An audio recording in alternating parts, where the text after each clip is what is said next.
आपल्या पाहतो आपण धुळीचं साम्राज्य आहे. पण तसं पाहायला गेलं तर कुठच्याही सरकारकडून आणि भाजपकडून खास ठोस कुठेही उत्तर येत नाही, काही उपाय येत नाही पुढे. आणि भाजपकडून मुंबईचं एक वेगळ्या प्रकारचं पिळवणूक ही सुरू आहे. आजचा जर अर्थसंकल्प पाहिला तर 6-7 गोष्टी त्याच्यात महत्त्वाच्या ज्या आहेत त्या मी आपल्यासमोर मांडू इच्छितो. पहिली गोष्ट जी धक्कादायक आहे आणि जी मी अदानी कर जे नाव दिलं होतं ते आपल्याला पाहायला मिळतं. आजच्या अर्थसंकल्पामध्ये छोट्या दुकानांवर खास करून स्लममधली जी दुकानं आहेत त्याच्यावर त्यांनी प्रस्तावित केलं आहे की प्रॉपर्टी टॅक्स सारखं काहीतरी लावलं जाईल, कर लावला जाईल. हे कोणासाठी चाललं आहे, हे कशासाठी चाललं आहे? ज्या मुंबईमध्ये आमचं सरकार असताना, महाविकास आघाडीचं सरकार असताना, शिवसेना उद्धव बाळासाहेब ठाकरे हा पक्ष BMCतून सेवा मुंबईकरांची करत असताना उद्धव साहेबांमुळे ज्या मुंबईमध्ये आम्ही 500 स्क्वेअर फुटाच्या घरांवरचा कर रद्द करून घेतला प्रॉपर्टी टॅक्स, तेच आज भाजपचं सरकार, फडणवीस साहेबांचं सरकार आणि एकनाथ शिंदे जे नगरविकास मंत्री आहेत त्याच दोघांनी आज आपण पाहतोय मुंबईमध्ये अदानीसाठी, म्हणजे अदानीला लवकर लवकर आपण घरं खाली करून देऊ, दुकानं खाली करून देऊ, धारावीत दुकानं लवकर खाली होतील म्हणून तिकडचे सगळे आपले जे झोपडपट्टीमध्ये असतील, हटमेंट्समध्ये असतील त्यांच्यावर हा प्रॉपर्टी टॅक्स एक वेगळा कर दुकानदारावर लावला जात आहे. आत्ताच्या काळाला हा दुकानावर लावला जात आहे. काही दिवसांमध्ये हे जर आपण मान्य केलं दुकानांवरचा कर तर हाच कर प्रत्येक झोपडपट्टीवर लावला जाईल, प्रत्येक घरावर लावला जाईल. तसं पाहायला गेलं तर ही घरं नियमित अनियमित ॲनेक्शनमध्ये येतील, पात्र अपात्र हा वेगळा गोष्ट आहे, ही वेगळी गोष्ट आहे. पण तिथे इतर सोयीसुविधा देतो आपण, पाणी देतो आपण, अनेक गोष्टी तिथे सोयीसुविधांच्या माध्यमातून देतो. म्हणून आता हे कर लावायला चालले, जिथे SRAमधून त्यांचं खरं घर मिळालं पाहिजे तिथे हे कर लावत आहेत. हा अदानी कर नाही तर अजून काय आहे, हा एक विचार करणं गरजेचं आहे. दुसरी गोष्ट, ह्याच करांमधून म्हणजे सॉलिड वेस्ट मॅनेजमेंट, कचरा उचलण्याच्या ह्याच्यावर पण आता युजर फी प्रस्तावित केलेली आहे. आत्तापर्यंत गेली 25 वर्ष मुंबई महानगरपालिकेच्या माध्यमातून आम्ही मुंबईला सेवा देत असताना साधारणपणे 2017पर्यंत 10,000 मेट्रिक टनचा खर्च आम्ही दररोज उचलायचो. हा पूर्ण आपण पाहताय, मग डम्पिंग ग्राउंड असेल, वेगळ्या वेगळ्या माध्यमातून आपण हा कचरा त्याचं विलगीकरण करायचो आणि पुढे जिथे न्यायचं तिथे न्यायचो. गोराईला आपण पूर्ण तो लेगसी वेस्ट आहे ती पूर्ण आपण ट्रीट करून त्याच्यावर एक मैदान बनवलं, एक उद्यान बनवलं. पण आता आपण पाहतोय मागच्याच आठवड्यात योगायोग बघा, धारावीत लोक हलत नाही आहेत, धारावीतून लोक हलायला तयार नाहीत. त्यांना पूर्ण माहिती पाहिजे, त्यांना पात्रता पाहिजे आणि मुख्य म्हणजे अदानी जसे लुटतायत मुंबईला त्याला नाकारतायत लोक आणि म्हणून विरोध म्हणून तिथेच राहतात. आता त्यांच्यावर कर लावला जाणार. दुसरी गोष्ट म्हणजे मागच्या आठवड्यात राज्य सरकारने सांगितलं की जे देवनार डम्पिंग ग्राउंड अनियमितपणे अदानीने ढापलेलं आहे तेच देवनार डम्पिंग ग्राउंड मुंबई महानगरपालिकेने घ्यायचं, 2,500 ते 3,000 कोटी मुंबईकरांचा खर्च करायचा आणि पुन्हा एकदा अदानीला स्वच्छ करून द्यायचं. आणि आता ह्या आठवड्यात आपण पहा अर्थसंकल्पामध्ये इथे आता सॉलिड वेस्ट मॅनेजमेंटवर म्हणजे जो आपण कचरा BMCला देणार त्याच्यावर आता हे कर लावणार. म्हणजे आपला इथून पण पैसा जातोय करमधून, तिथून पण करामधून पैसा जातोय आणि अदानी जी जमीन धापट चाललेत मुंबईतली ती घशात गिळतच चाललेत. हे जर थांबलं नाही तर आम्ही सगळे आता रस्त्यावर उतरू, कारण मुंबईकरांना रस्त्यावर उतरल्याशिवाय आता पर्याय नाही. एका बाजूला मी जे सांगितलं ना की 2,500 ते 3,000 कोटीचं हे सगळा बोजा मुंबईकरांवर पडणार का, तर अदानीला देवनार डम्पिंग ग्राउंड स्वच्छ करून पाहिजे. दुसऱ्या बाजूला अदानीकडूनच धारावीमधून 7,500 कोटीचा जो प्रीमियम BMCला येणं आहे त्याचा कुठेही मी उल्लेख आज या अर्थसंकल्पात पाहिला नाही. हे धक्कादायक आहे, धोकादायक आहे. मला तुम्ही सांगा, जर तुम्ही तसं मुंबईकर म्हणून कोणी एक कर भरला नाही, विजेचं बिल भरलं नाही, पाण्याचं बिल भरलं नाही, येऊन कनेक्शन तोडतात ना तुमचं. मग तुमचं जर बिल तुम्ही भरत नसेल आणि तुमचं कनेक्शन तुटत असेल तर मग अदानीनी जर जमीन ढापली, कर आपले ढापायला लागले आणि त्याच्यावरनं आपलेच कर खर्च करून स्वतःकडे जमीन घ्यायला लागले प्रीमियम न भरता, तर मग इथे अदानीला कोण रोखणार? मुंबईमध्ये भाजप रोखणार आहे का? स्वतःच्या मालकाला रोखणार आहे का? हा एक मोठा प्रश्न उपस्थित होतोच. तिसरी गोष्ट आणि महत्त्वाची गोष्ट म्हणजे आपल्याला आठवत असेल 15 जानेवारी 2023 ह्या दिवशी मी पत्रकार परिषद घेतली होती 2023 15 जानेवारी आणि सांगितलं होतं की मुंबईत 2 मोठे रस्त्याचे घोटाळे होणार आहेत. एक 23 साली आणि 24 साली 6,000 कोटी आणि 6,000 कोटी. तेव्हा मुख्यमंत्री घटनाबाह्य जे होते मिंदे त्यांनी सांगितलं होतं की आम्ही 2 वर्षात एकदम रस्ते चकाचक करू, खड्डेमुक्त करू. हाऊसमध्ये पण स्टेटमेंट दिलं होतं. खरं तर आम्ही आता हक्कभंग आणायचा का हा विचार देखील केला पाहिजे, कारण ते खोटारडे आहेत, किती खोटं बोलतात हे लोकांसमोर आलेलं आहे. स्वतः सत्ता ढापण्यासाठी त्यांनी सांगितलं होतं की 2 वर्षात आम्ही मुंबईचे रस्ते खड्डेमुक्त करू. पण हे सगळी योजना आपल्या कॉन्ट्रॅक्टर मित्रांसाठी करत होते, मुंबईचे पैसे कॉन्ट्रॅक्टरांच्या खिशात गेलेत, कदाचित मिंदेंच्या घशात गेले असतील. पण आज एक चांगलं झालं, मुंबई महानगरपालिकेच्या आयुक्तांनी एकनाथ शिंदेंना एक्सपोज केलेलं आहे. 26% काम झालं आहे आजच्या ह्या रिपोर्टमध्ये आलेलं आहे. 26%. आणि मी तर चॅलेंज देत आहे की हे 26% पण जे बोलतात ते खोटं आहे. 26%पेक्षा कमी आहे. कुठे कुठे जे खोदून ठेवलेलं आहे, कुठेही रस्ता पूर्ण झालेला नाही. मी तर चॅलेंज देते मुंबई महानगरपालिकेला की जे चहल साहेब असताना जे सांगितलं होतं ना आम्हाला की आम्ही CCTV लावू, फुटेज दाखवू, प्रोग्रेस रिपोर्ट दाखवू, 50% तरी तसं दाखवा काहीतरी करून. कुठेही CCTV लागलेलं नाही, कुठेही काम किती पूर्ण झालं माहिती नाही, पण रोड स्कॅम झाला आहे हे नक्की. आणि आज हे शिक्कामोर्तब झालेलं आहे. चौथी गोष्ट ह्याच्यात महत्त्वाची, आपल्याला आठवत असेल मागच्याच वर्षी, म्हणजे कदाचित ह्या अर्थसंकल्पात मला माहीत नाही अजून पूर्ण हे बघतोय मी, MMRDला मुंबई महानगरपालिकेने 5,500 कोटी दिले. आत्ताच्या ह्याच्यात आलेलं आहे की आता नॉर्थ बाउंड कोस्टल रोड जे MSRDCकडे आधी होतं त्याच्यावर मुंबई महानगरपालिका 4,000 कोटी आता खर्च करणार आहे. तसं पाहायला गेलं तर 2015पर्यंत हा कोस्टल रोड एकच होता. साऊथ बाउंड कोस्टल रोड BMCकडे आला, नॉर्थ बाउंड कोस्टल रोड हा MSRDCकडे गेला. MSRDCचे मंत्री 14 ते साधारणपणे 23 हे मिंदेच होते. आणि हे होत असताना दोनदा कॉन्ट्रॅक्टर बदलले, दोनदा एस्केलेशन झालं, पण काम काही पूर्ण झालं नाही. आणि मला जे सांगण्यात येते की मागच्या वर्षी कुठेतरी घाई गडबडीत हा रस्ता BMCकडे गेला. आता माझा प्रश्न हा आहे की BMC MSRDCकडून पैसे घेणार की नाही. कारण MSRDCचे जे MD आहेत त्यांच्यावर अनेक आरोप झालेत, अनेक डॉक्युमेंट्स आमच्याकडे पण आहेत, कुठे कुठे त्यांच्या ठेवी आहेत, कोणासोबत आहेत, किती परिवाराच्या लोकांबरोबर ठेवी आहेत, काय काय आहे आमच्याकडे पण आहे त्यांचं सगळं. ते आम्ही काढायचं का? कुठे कुठे जागा त्यांनी लीजवर घेतलेली हे आम्ही काढायचं का? MSRDC मुंबई महानगरपालिकेला 4,000 कोटी देणार आहेत की नाही, हा एक हे उत्तर आम्हाला मुंबई महानगरपालिकेच्या आयुक्तांकडून पाहिजे किंवा मग मुख्यमंत्र्यांकडून पाहिजे. कारण मुंबई लुटायचं काम, कर लावायचं काम, अदानीच्या घशात घालायचं काम हे भाजपा करत आहे. आणि तसंच एका बाजूला MMRDला 5,000 कोटी, MSRDCला किंवा MSRDCचा रस्ता घेऊन 4,000 कोटी, पण BSTला फक्त 1,000 कोटी दाखवलेलं आहे. BST ही मुंबईची लाईफलाईन आहे. अजूनही BSTवर 32 ते 35 लाख लोक डेली प्रवास करतात, दररोज प्रवास करतात. 5 रुपयाचं भाडं 10 रुपयाचं आहे 10 किलोमीटरसाठी, 15 रुपये 15 किलोमीटरसाठी. मग हा अन्याय BSTवर कशाला होत आहे? एका बाजूला आपण पाहतोय उधळपट्टी करायला पैसे आहेत, कॉन्ट्रॅक्टर्सना पैसे आहेत, MMRDसाठी पैसे आहेत, MSRDCच्या रस्त्यांसाठी पैसे आहेत, पण आपल्याच ज्या अंगीकृत सेवा आहेत, मग तसं पाहिलं गेलं तर हॉस्पिटल्स असतील किंवा BST असेल, एकंदर तिथे काम कुठेच मुंबई महानगरपालिकेचं दिसत नाही आहे. मग नक्की करायचं तरी काय? मुंबईकरांनी जायचं तरी कुठे? आपल्याला आठवत असेल मी अनेकदा सांगितलेलं आहे की आता कमिटेड एक्सपेंडिचर किंवा कमिटेड लायबिलिटी हे 2 लाख कोटीच्या पुढे गेलेलं आहे. गेल्या 2 वर्षामध्ये मिंदेंनी जे कॉन्ट्रॅक्टर्सची सेवा केली, त्यांचे पाय दाबायची सेवा केली, त्यांचा मसाज केला, इगो मसाज केला, 2.5 लाख कोटीचा आज कमिटेड लायबिलिटी आपल्याला दिसत आहे. हा बोजा एकनाथ शिंदेंनी मुंबईकरांवर टाकलेला आहे. मुंबईकरांच्या पैशांमधून स्वतः मजामस्ती केलेली आहे. आज देखील नगरविकास खातं त्यांच्याकडे. पुढच्या आठवड्यामध्ये आम्ही अनेक पत्र हे मुख्यमंत्री महोदयांना लिहिणार आहेत, जिथे जिथे अनियमितता झाली, मग गणवेशचा घोटाळा असेल ते अनेक गोष्टींमध्ये असेल, ह्याच्यावर मुख्यमंत्र्यांकडून चौकशी अपेक्षित आहे. जरी नगरविकास खातं हे उपमुख्यमंत्र्यांकडे असेल, गद्दाराकडे असेल, तरी आम्हाला स्वच्छ पारदर्शक चौकशी अपेक्षित आहे. एकंदर सांगण्याचा मुद्दा हाच आहे की एका बाजूला मुंबई महानगरपालिका आपण पाहतोय 2.5 लाख कोटी हे कमिटेड लायबिलिटीमध्ये, दुसऱ्या बाजूला मुंबईकरांवर सॉलिड वेस्ट मॅनेजमेंट म्हणजे कचऱ्यासाठी, घनकचऱ्यासाठी आता आपल्यावर चार्ज लावणार आहे. त्या चार्जमधून अदानीची जमीन धारावीची असेल किंवा देवनारची असेल स्वच्छ करून मुंबई महानगरपालिका अदानीच्या हातात देणार आहे. 7,500 कोटीचं जे देणं अदानी लागतं, अदानी समूह लागतो BMCला, 1 रुपया कुठूनही घेणार नाही आहे.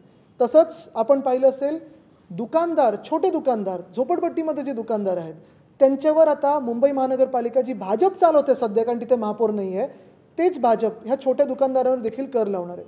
आणि हे सगळं होत असताना आपण पाहतोय ना केंद्राकडून मुंबईला मदत मिळत आहे, ना राज्याकडून मुंबईला मदत मिळत आहे. सगळं काही होतं आहे ते अदानीसाठी होतं आहे. आणि म्हणून मी पुन्हा एकदा आपल्याला तो शेअर वाचून दाखवतो जो आज मी ट्विटरवर पाहिला आणि मुंबईसाठी मला वाटतं एकदमच बरोबर आहे की 1000 गम है खुलासा कौन करे, 1000 गम है खुलासा कौन करे, अब तो मुस्कुरा लेता हूँ तमाशा कौन करे.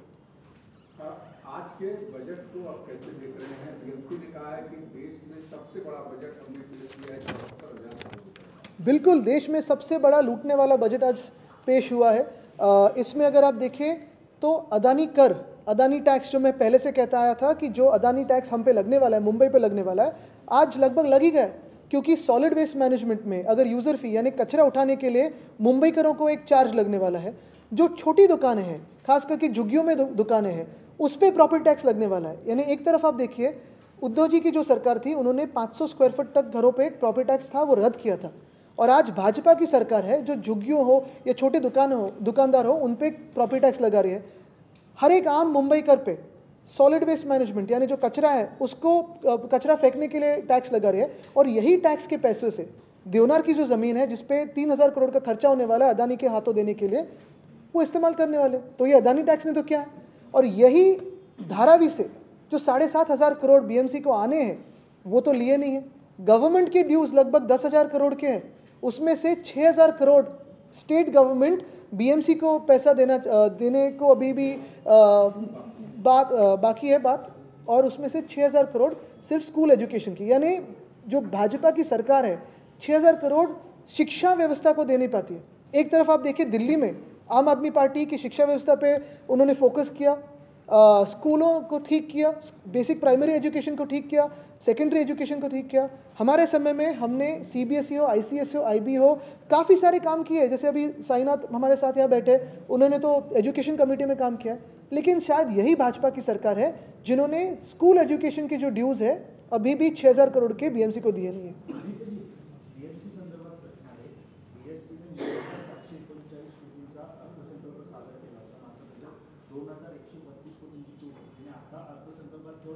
एक 1,000 कोटी त्याच्यात पण आपण बघा, फायनान्स कमिशनमधून आम्ही जे पैसे द्यायला सांगितले होते इलेक्ट्रिक बससाठी ते दिलेले आहेत, काही ठराविक आहेत ते त्यांच्या पेन्शनसाठी आहेत, पण त्याच्यात ग्रॅच्युटी आहे, पेन्शन आहे, पगार आहे, बसेस वाढवण्यासाठी आहे, बसेस ज्या आत्ता फ्लीटमध्ये आहेत, मला वाटतं 186 डिझेलच्या बसेस आहेत, अनेक CNGच्या बसेस आहेत आणि एक 401 इलेक्ट्रिक बसेस आहेत, त्या मेंटेन करायला कोण पैसे देणार आहे? डेपोज जे आहेत त्याचं स्वच्छता असेल, त्याचं मेंटेनन्स असेल, त्याचे कोण पैसे देणार आहे? आणि त्याच्याही पुढे जाऊन तुम्ही पुढचं पाऊल लिहून घ्या, ह्यांच्या मनात हे असेल की जिथे जिथे डेपोज आहेत ते आता प्रायव्हेटायझेशन करून अदानीच्या घशात घालायचे।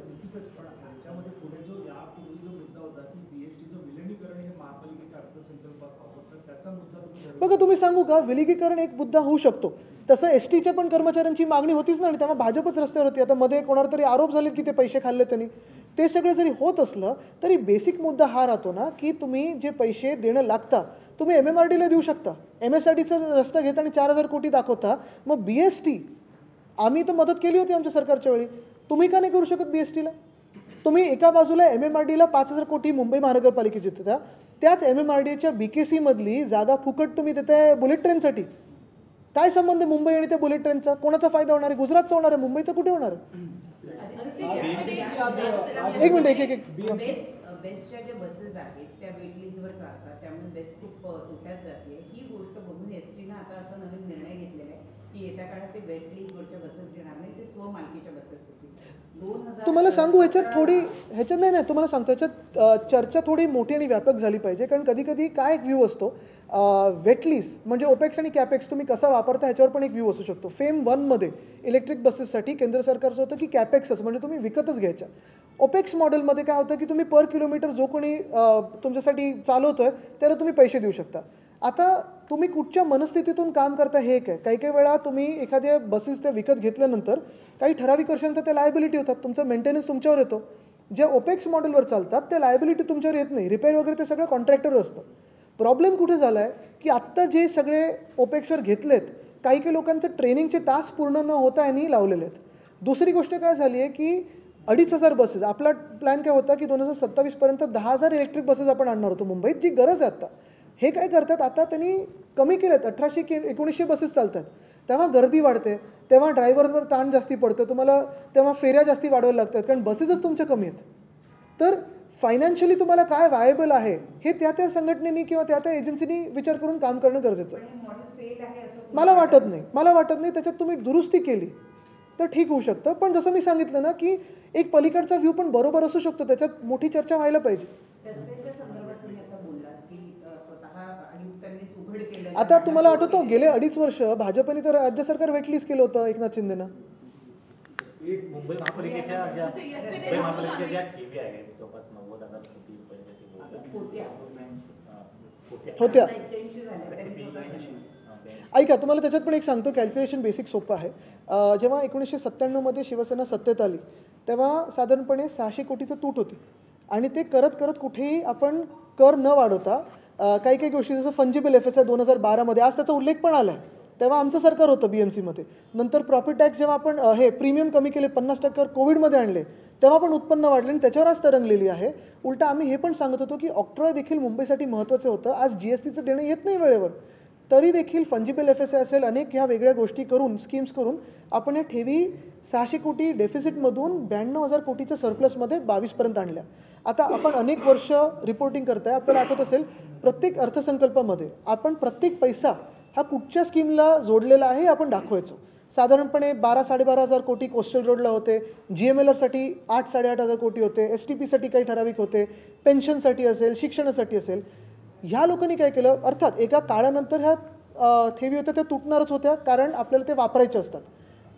पहिल्यांदा असं झालं आहे की GMLR असेल किंवा कोस्टल रोड असेल, डिझाईन चेंज करून एस्केलेशन केलं आणि कॉन्ट्रॅक्टर्सला किती एस्केलेशन मिळालं आहे तिथे प्रॉब्लेम झाले. ठेवी कधी ना कधीतरी तुटणारच होते, कारण आपल्याला त्या कामासाठी वापरायचे आहेत. पण हे जे अधिकचे पैसे कॉन्ट्रॅक्टर्सनं दिलेले आहेत ना, ते कोणाच्या खरं खिशात गेलेत हा आपण विचार करणं गरजेचं आहे. पण दहिसर जो मीरा भाईंदरचा जो टोल बनवला मुळात मुंबई महापालिकेच्या हद्दीच्या बाहेर बनवला जातो. बरोबर आहे. मग ही नवीन प्रथा पाडली जात आहे. आता त्यावेळी हा रस्ता आम्हीच प्रस्तावित केला होता, मीच त्यावेळी पालकमंत्री होतो. पण ह्याच्यात मुंबई महानगरपालिका जे फंडिंग देणार होतं, पुढे मीरा भाईंदर महानगरपालिका देखील ह्याच्यात एक सहभाग होणार होता. आता हे कुठपर्यंत रस्ता जाणार आहे, त्याला काही एक्सटेन्शन आहे का, नगरविकास खात्याकडून काही मदत मिळणार आहे का? आणि जसं मी सांगितलं ना की हा एक नवीन पांडा पडत चाललेला आहे की MMRDला 5,500 कोटी कशाला द्यायचे आपण ना. मुंबईचं तिथे कोणी नागरिक बसतो त्या बॉडीवर, ना कोणी निवडून जातो. बरं, आज मॉनिटायझेशनचं जे मुंबई महानगरपालिकेने काढलेलं आहे ॲस्फॉल्टच्या प्लांटचं वरळीमधल्या, तिथे अधिकारी कोण बनतात हे की मुंबईकरांचे जागा तुम्ही हे करायला मार्केटमध्ये आणायला.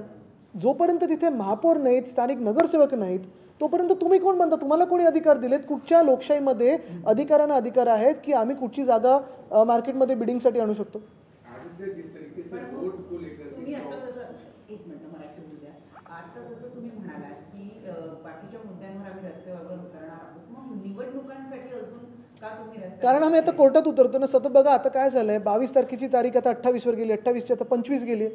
आम्ही हेच सांगतो सतत की घ्या आता दिल्लीपर्यंत तर मोर्चा आमचा निघू नाही शकत, पण एक आहे की मुंबईकरांचे जे आज हाल होत आहेत, मग रस्त्याचं असेल, पाण्याचं असेल, प्रदूषणाचं असेल, शालेय शिक्षणाचं असेल. आपण पाहता आज मला वाटतं ही पण घोषणा केली की आपले दवाखाने अजून करू आणि अमुक करू तमुक करू. पण जे आत्ता आपले दवाखाने आहेत किंवा मुंबई महानगरपालिकेचे मेडिकल हॉस्पिटल आहेत, आपल्याला आठवत असेल 2023च्या जुलैमध्ये मी पत्रकार परिषद घेतली होती की सायन हॉस्पिटल आहेत, अनेक हॉस्पिटल आहेत, डीननं तिथे धारेवर धरलं जातं आहे. पण अनफॉर्च्युनेटली राज्य सरकारकडून जो सपोर्ट मिळायला पाहिजे, मग एक्सरे फिल्मचं असो, IV फ्लुइडचं असो, औषधं खरेदी करण्याचं असो, हे सांगतात CSRच्या माध्यमातून घ्या. हे इतिहासात पहिल्यांदा होत आहे. Aditya, yesterday Rahul Gandhi spoke about voter fraud in Maharashtra just before the Vidhan Sabha elections.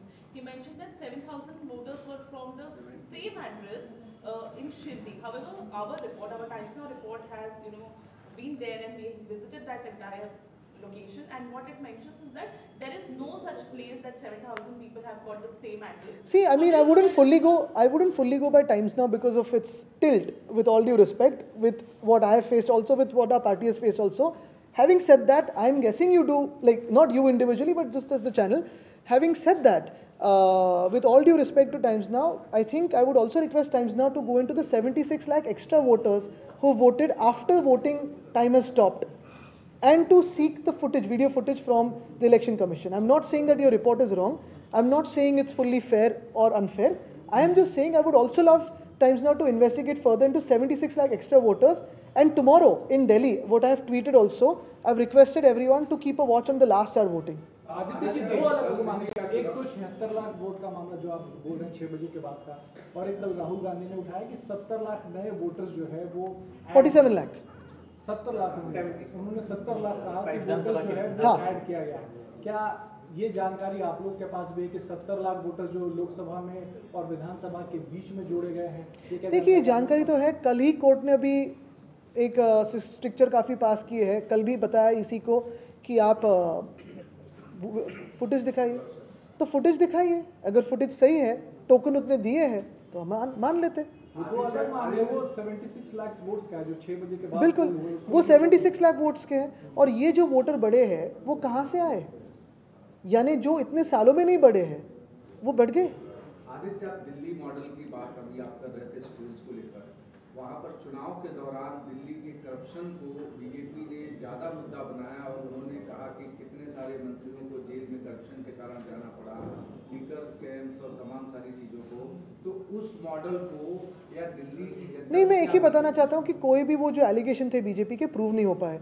अभी भी कोर्ट ने जैसे उनको रिहा कर दिया है, बेल पे हो या अब देखें, तो ये तो बातें हैं, लेकिन एक मेजरमेंट तो लग सकती है कि जो एलिगेशन प्रूव नहीं होते हैं और जो झूठे होते हैं वो अपने ही पार्टी में रहते हैं, जो प्रूव होने के नज़दीक आते हैं वो भाजपा में जाते हैं और साफ स्वच्छ होके आते हैं। शिवसेना किसके साथ है, आम आदमी पार्टी या कांग्रेस, किसको चाहती देखिए, है? हमने कहा है कि दिल्ली में अरविंद केजरीवाल जी की जो सरकार थी पिछले 10 सालों में हो, उसके पहले भी हो, उनका कारोबार, काम करने के तरीका और जो दिल्ली की आवाज़ है उनके साथ है। वो दिल्ली की धड़कन जानते हैं और उनका जो काम है, फिर शिक्षा व्यवस्था में हो या स्वास्थ्य व्यवस्था में हो, काफ़ी अच्छा है। उनको हमें लगता है कि और 5 साल मिलने चाहिए काम करने के लिए। मुंबई के भीतर 26% कंस्ट्रक्शन को लेकर के जो आपने बात कही, क्या अभी जो हाल के दिनों में अचानक कंस्ट्रक्शन में तेजी आई है, तो ये 31 मार्च तक जो बजट विड्रॉल करना है उसको लेकर के आई है या फिर सही में काम करने को? नहीं, ये तो आर्ट वर्क चल रहा है, एब्स्ट्रैक्ट आर्ट चल रहा है, लेकिन डिस्प्ले पे है पूरा रस्ते का काम। आज देखील धनंजय मुंडे यांच्यावर अंजली दमाने यांनी 161 कोटीचा भ्रष्टाचार केल्याचे आरोप केले, पण त्यांनी ते आरोप सगळे इथे नाकारलेले आहेत. राजीनामा काय अजून देखील घेतला जात नाही आहे. बघा, तुम्हाला सांगू, त्या विषयामध्ये आता नमिताताई बोललेले आहेत, भाजपकडूनच आहेत, धस साहेब बोललेले आहेत, भाजपकडून आहेत, आमचे देखील तिथे अनेक लोक, मग अंबादास दानवेजी असतील, अनेक लोक जाऊन बोलत आहेत. बरं, ज्यांची हत्या झाली आहे ते देखील भाजपचेच कार्यकर्ते होते, आणि ह्या राज्यामध्ये भाजपचे मुख्यमंत्री असताना, भाजपच्या 130हून जागा जास्ती असताना, भाजपच्या कार्यकर्त्याला जर न्याय मिळत नसेल तर मग इतर नागरिकांनी काय समजावं? भाजपच्या कार्यकर्त्यांना न्याय न मिळून एखाद्या मित्राला वाचवण्याचा प्रयत्न होत असेल तर मग काय समजावं? कल राज्य सरकार ने ऍडव्हान्स देण्याच्या संदर्भात मुंबई महानगरपालिकेच्या रस्त्यांच्या वेळेला एकदा एक मुद्दा काढला होता की ऍडव्हान्स मध्ये पैसे दिले गेले. Advance mobility. तसाच प्रकार जो आहे तो यात झालेला दिसून येतो. 100% ऍडव्हान्स दिला गेला आहे असा आरोप अंजली दमानी यांनी केला. एखाद्या कंपनीला कंत्राट देण्याच्या आधीच त्या कंपनीला 100% ऍडव्हान्स दिला गेला असा आरोप त्यांनी. असेल, तसं असेल तर मोठी गोष्ट आहे. कल राज्य सरकार ने मराठी स्पीकिंग को सभी सरकारी दफ्तरों में लाने का फैसला किया है. हिंदी में बात मत करिए. तर प्रश्न मराठीत आला पाहिजे, आणि तुमचं मराठी उत्तम आहे, त्यांचं मराठी चांगलं आहे, पण ते जेव्हा गरज असते तेव्हाच मराठीत बोलतात, नाही तर नाही बोलत. लेकिन ये सरकारी दफ्तर नहीं है ना, राज्य सरकार ने अभी ठीक है, अगले दम में हो सकता है ना. पण राज्य सरकारने हे जे फैसला घेतलेला आहे त्याच्यामध्ये तुम्हाला काय वाटतंय की आनंदाची गोष्ट आहे, आनंदाची गोष्ट आहे, पण अजून एक गोष्ट तुम्हाला सांगतो. मुंबई महानगरपालिकेच्या माध्यमातून मराठी नाट्य आणि कलादालन आम्ही गिरगाव चौपाटीवर बनवत होतो. मला असं सांगण्यात येत आहे की ह्या भाजपच्या सरकारने मराठी नाट्य आणि कलादालन जे जिथे आत्ता ते ठक्कर्स वगैरे जिथे आहे ना, ते रद्द केलेलं आहे. हे कशासाठी केलं? मराठी भाषा भवन आत्तापर्यंत पूर्ण झालं असतं काम, त्याच्यात आता काही वेगळे ऑफिसेस घुसलेले आहेत. हे कशासाठी केलं आहे? माझी विनंती हीच राहील मुख्यमंत्री महोदयांना की जिथे आम्ही प्रस्तावित केलं होतं मराठी नाट्य आणि कलादालन, तिथे ठीक आहे ना, म्हणजे आमच्या काळी प्रस्तावित झालं असेल तर तुम्ही क्रेडिट घ्या, नो प्रॉब्लेम, पण ते काम तर पूर्ण करा. सगळे नाट्य कलाकारांना एकत्र बोलवा आणि जे कलादालन होतं, जे म्युझियम होतं ते पूर्ण करा. तसंच मराठी भाषा भवन देखील लवकर पूर्ण करा. क्रेडिट वॉर सुरू आहे? बिलकुल नाही, मला तर मी तर हेच सांगतोय की क्रेडिट घ्या पूर्ण, पण काम करा. अब बीएमसी के काम करने पर सवाल उठा रहा है. जो बीएमसी कमिश्नर ने कहा कि 82,000 करोड़ रुपए फिक्स डिपॉजिट में है, जो बीएमसी के अच्छी आर्थिक स्थिति को बताता है पिछले कुछ सालों में. जो नहीं, मैंने तो कहा है कि मैं उनको शुभकामनाएं देता हूँ और आभार भी मानता हूँ उनके, क्योंकि उन्होंने आज तो एकनाथ शिंदे जी को एक्सपोज किया है. जो झूठ वो कह रहे थे कि अगले 2 साल में 23 से लेकर 25 तक मुंबई पॉटहोल फ्री हो जाएगी, आज उन्होंने बताया रिपोर्ट में कि सिर्फ 26% काम हुआ है. और मैं ये भी चैलेंज करता हूँ कि 26% नहीं हुआ है काम. त्यांचं असं म्हणणं आहे की पावसाळा 2024च्या आधी नाही, तुम्ही हाऊसमध्ये बघा, ते 2 वर्ष बोललेले. आता आयुक्त असं म्हणतात की 2026 आयुक्त कदाचित खरं बोलत असतील, पण एकनाथ शिंदे खोटं बोलतात हे सत्य लोकांसमोर आलं. ठीक आहे.